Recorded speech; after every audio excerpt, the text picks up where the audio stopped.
Today we're going to change or flush the power steering fluid in this '08 Ford Focus. So first we're going to pop the hood.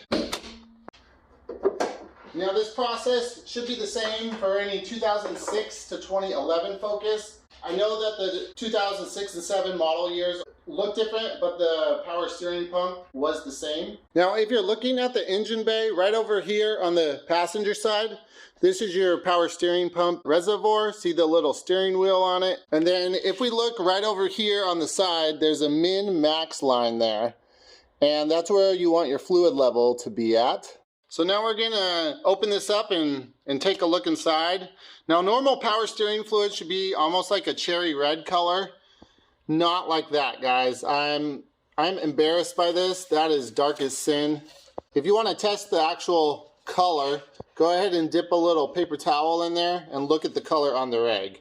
Yeah, it should not be pretty much black like that with just a hint of red.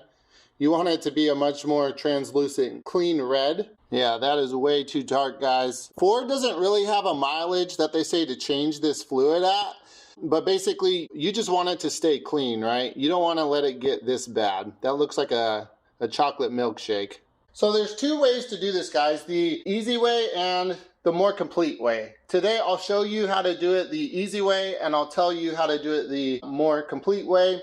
So for the easy method, all you need is a little turkey baster. I just put duct tape around here so the top doesn't fall off. And you're literally just gonna suck out that fluid. These reservoirs don't hold that much fluid. The entire power steering system really doesn't have that much fluid in it. Ford doesn't give an exact amount.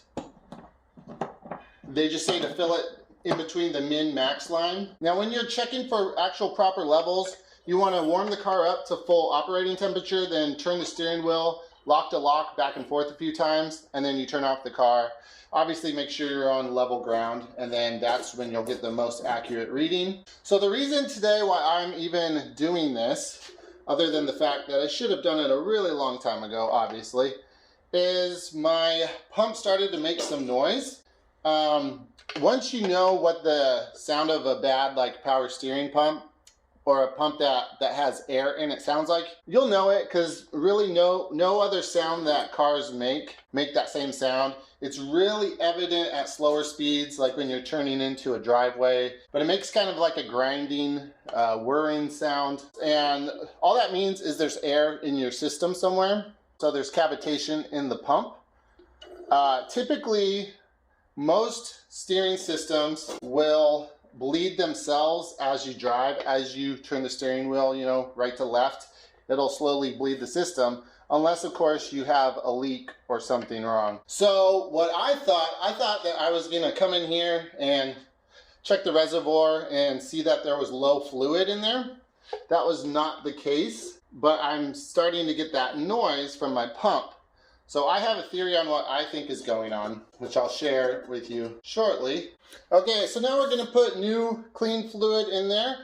Just fill it up to the max fill line mark.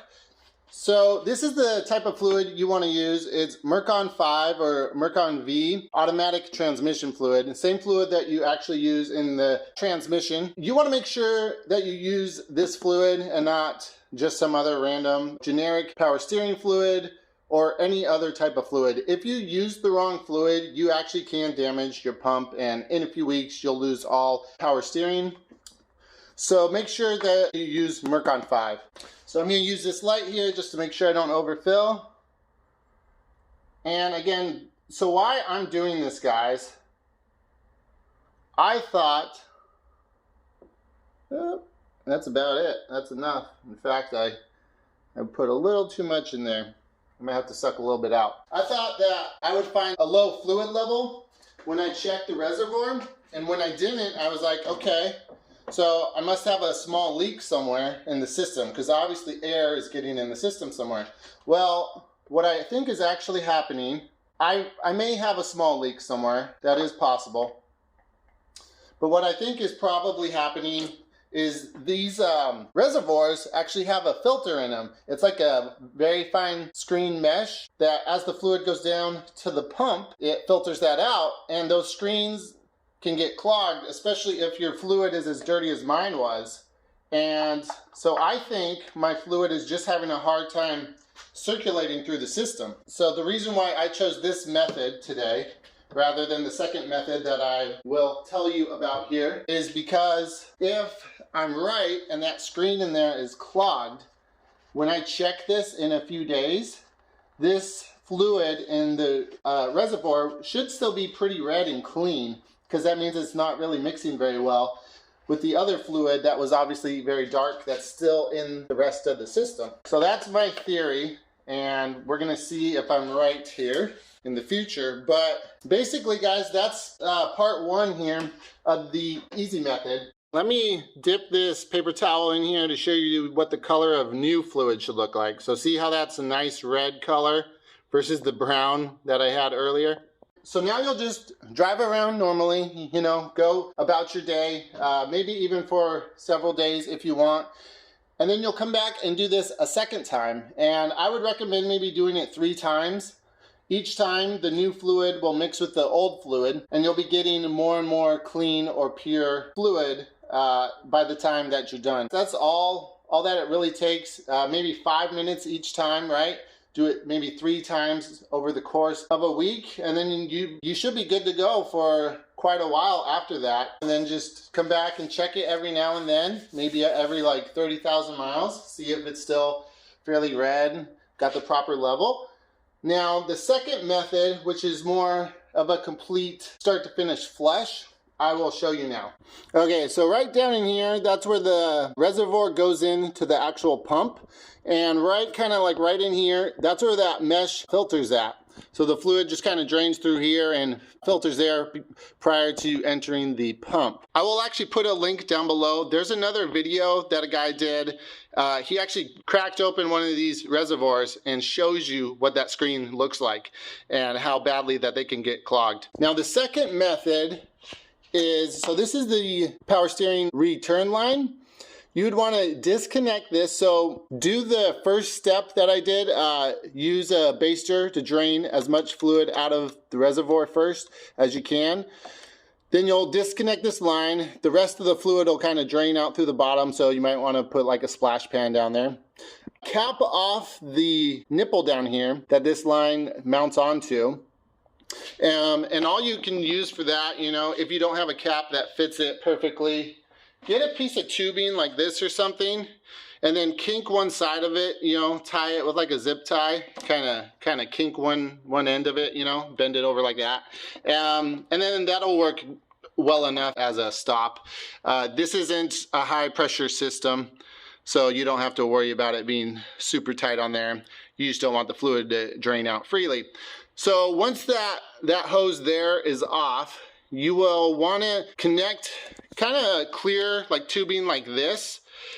Get a barb, kind of a dual-sided barb that slides into this end and that end of the hose. And then run this hose, you know, maybe down here to like a bucket or a drain pan.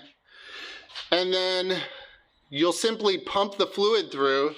And since this hose is clear, you'll be able to see the fluid going from dirty fluid to clean fluid. Now the way that you'll want to pump the fluid through, you can do it one of 2 ways. You can either crank the engine over without actually starting the engine, which you could just unplug these 4 clips here to the 4 coils, and you'd want to do all 4 of them.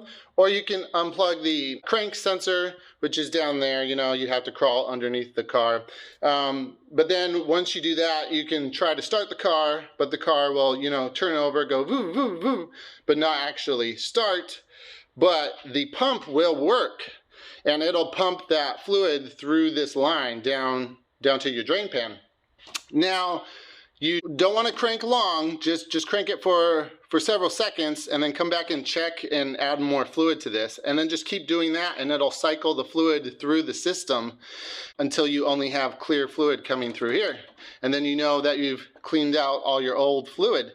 The second way to do that same method, you know, run the line just like I said, but you actually don't have to even crank the car. You can just turn the steering wheel back and forth, and that will slowly pump fluid through the system as well. It'll be much easier to jack the car up to do that, because since the car is not running, you won't have power steering. So that's it. That's the second method. The more complete method takes a little longer, still not very hard though. Or you can do this easy method, literally just taking a baster, sucking it out, refilling, drive around for a little bit, do that maybe 3 times if you want more, and then you'll have good fluid. So hopefully this info helps you guys out.